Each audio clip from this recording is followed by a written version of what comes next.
Do you find that there's a lot of conflicting information about what actually works in sales? I see it all day long. Because we have our finger on the pulse of what's really happening out there, we see all of that conflicting information.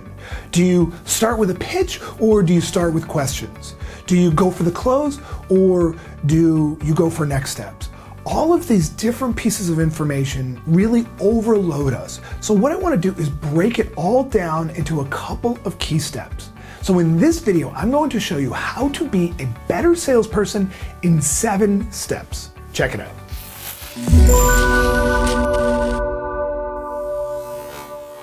Number 1, they can't hurt you. This is really so central, and I know it's a mindset, but it's so important to remember that your prospects cannot, under any circumstance, actually physically hurt you. Now, especially in today's world where most selling is so virtual, there's no physical way that they could actually even physically touch you. If you're making a prospecting call and they get mad, that's okay. If you're on a Zoom and they get annoyed, fine. If they kick you out of their house or office, that's okay too. But they're not going to hurt you. And we have to remember that anything that we're doing in a selling situation, there's no reason to be actually nervous about what's going on because there is no risk of physical harm. The worst that can happen is the conversation doesn't go well, and that's okay. Because if we are selling nervous, then we're in trouble. So as soon as you take that pressure off of yourself and realize, you know what, there's nothing that they can really do, suddenly all of that pressure goes away. They can't hurt you. Number 2, take them off the pedestal. I find that so many salespeople put their prospects on a pedestal, like they're looking up at the prospect like they're just this magical being, that if they could just have an opportunity to talk to this person, they'd finally be happy. But you know what? Your prospects are people. They have good days, they have bad days. They have things that are maybe impressive about them, and they have things that are gross and pathetic and weird about them too, because they're human. And humans are just humans. It doesn't matter if they're famous, if they're a celebrity, or if they're the CEO of a Fortune 500 company. They're just people. Their spouse is probably mad at them. Their kids are annoyed with them. Their kids think that they're a complete jerk. They're just people.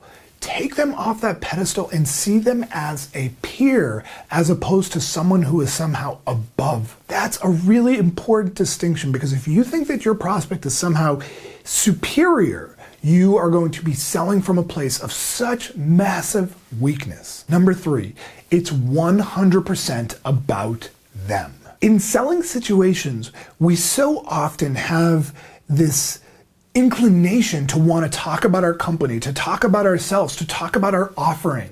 But the reality is your prospect doesn't care about any of that. All they care about is themselves. So the more that you can gear that conversation around them and their organization and their challenges, the more likely they are to see value in the conversation. Because your prospects, they don't care about you. They don't care about me. They don't care about your company. All they care about is themselves and solving this very common challenges that are right in front of them. So make your conversations all about them.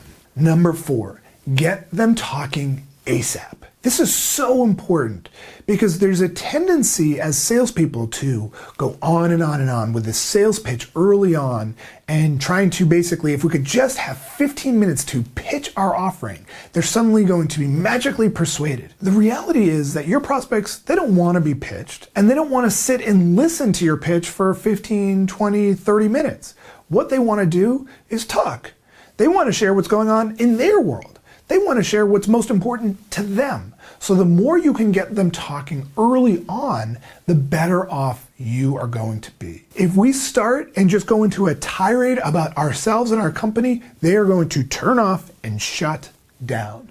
They may be polite and allow you to finish, but ultimately that is killing the sale. Get them talking early and as soon as possible. Number 5, arm yourself with research. The more insight you have in your prospect, the better off you are. So if your opening conversation is very turnkey and cookie cutter and it's obvious, the prospect, they may go through with it, but ultimately it's not as powerful. But if you can start your conversation by understanding and demonstrating that you understand things about them and their organization, you're going to be so much better off. Even in a business to consumer selling situation, understanding them and what might be going on in their lives is going to be so powerful. So arm yourself with that research. Don't use research as a crutch, but try to understand as much insight as you possibly can on them and their organization. That's going to demonstrate that you know them, and it's going to give them that permission to allow you to go just a little bit more. Number 6, dig deeply into what they most care about. This may sound obvious, but I find that it is the single biggest distinction between average reps and high performing reps. Is that average reps, they ask some questions and they find out what's going on, but they don't go as deeply as they could. Because your prospects aren't going to just divulge that deepest stuff that's going on in their world. But if you can get them to slowly unpack that, that's where you get into the real value. So dig deeply into what they most care about. Be willing to stick on one topic for a while and just ask questions like, well, why do you say that? Or help me understand that. Or why do you think that is? The more deeply you can go, the better off you are going to be, because that's going to create real value in the sales conversation. Number 7, next steps over closing. There's so much pressure in sales to want to go for the close. I can't tell you the number of times I've heard a sales manager or a VP of sales or a president of a company say, you gotta go for the close. You gotta be closing more. My people, they're not closing enough. And it's like, no, the problem isn't closing. It's actually about next steps. Now, there are some specific situations where there might be a one-call close situation. But for the most part, most selling situations are multi-stepped processes where there's an initial conversation and then maybe a discovery conversation and then a presentation meeting that could end in a close, or it could end in some kind of next steps with multiple other people. Whatever it is, don't worry about the closing so much as having established clear next steps every single time.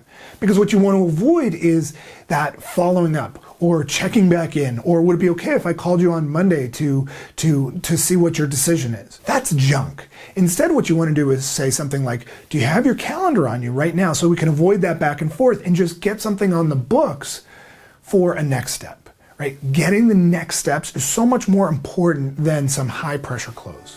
So there is how to be a better salesperson in 7 steps. And if you enjoyed this video, then have an awesome free training on the data-driven approach to closing more sales in today's marketplace. Just click right here to get registered instantly. Seriously, just click right here. This is an in-depth training that will help you close more sales at higher prices, all while generating more meetings. Also, if you got some value, please like this video below on YouTube and be sure to subscribe to my channel by clicking my face right about here to get access to a new video just like this one each week.